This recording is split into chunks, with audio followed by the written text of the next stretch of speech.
Foundations of Amateur Radio. The other day I was browsing through the amateur radio syllabus for foundation licensees, as you do, when you're bored out of your mind, or in my case, looking for a topic to talk about. So I came across this interesting point. If you want to look it up, point 2.2 of the foundation syllabus. It states that in order to attain your foundation license in Australia, you must, quote, recall that an amateur license primarily authorises the operation of an amateur station for self-training in radio communications, intercommunications between amateurs, and technical investigations into radio communications, end quote. You might hear that and think, okay, so what's your point? Simple, really. As an amateur radio community, we have come to collectively understand that in order for you to do anything in the realm of building or research, you need to hold more responsibility, and that if you're on the so-called bottom rung of amateurdom, you really are only a button twiddler, appliance operator, and not much of an amateur at all. It's funny, really, since the amateurs I know and consider to be my friends and peers exist across the wide spectrum, from being licensed last week, through last year, through last decade, onto before I was born, more than half a century ago. These amateurs have one thing in common: curiosity.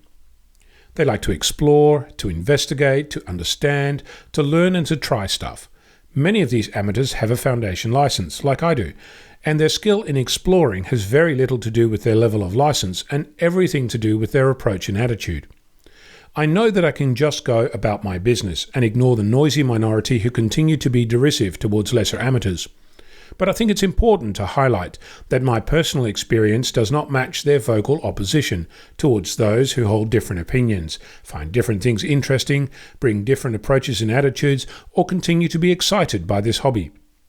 I know that I often point out this element of naysayers, but I'd also like to point out that while they make noise, a much larger group of amateurs continues to play and explore.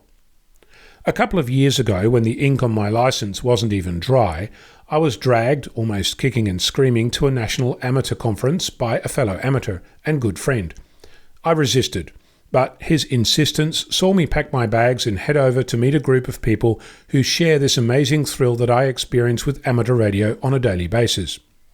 I'm immensely grateful for my friend and his badgering, and want to point out that if you found yourself surrounded by those who continue to tell you that you need to upgrade, that what you're doing has been done and failed, that what you're playing with isn't interesting, that what you're doing is wrong, if you find yourself in that place, then I urge you to find new friends in amateur radio, because we're not all like that. In fact, I'm pretty sure most of us are not like that.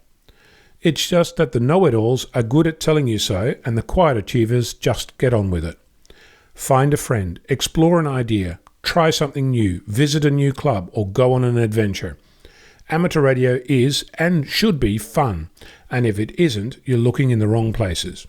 I'm Ono, Victor Kilo 6, Foxtrot, Lima, Alpha Bravo.